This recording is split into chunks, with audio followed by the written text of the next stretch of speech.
Corona दे हवाले नाल नज़म लिखिए, कश्मीरियां दी हावां दी बीमारी आओ वेखिए जी। हुण क्यों लोकी करोना करोना करदे ने, हुण क्यों लोकी इस आफत तो डरदे ने।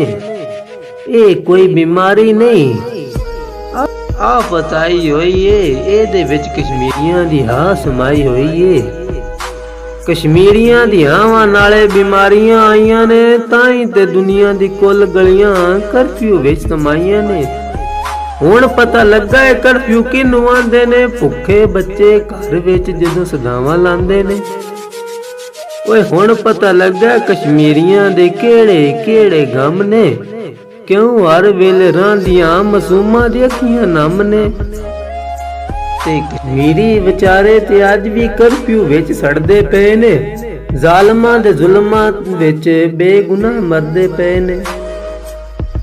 ते रब्बा कश्मीरियां ते तू कद करम करने ने, जालमां दे दिल नाल कद नरम करने ने।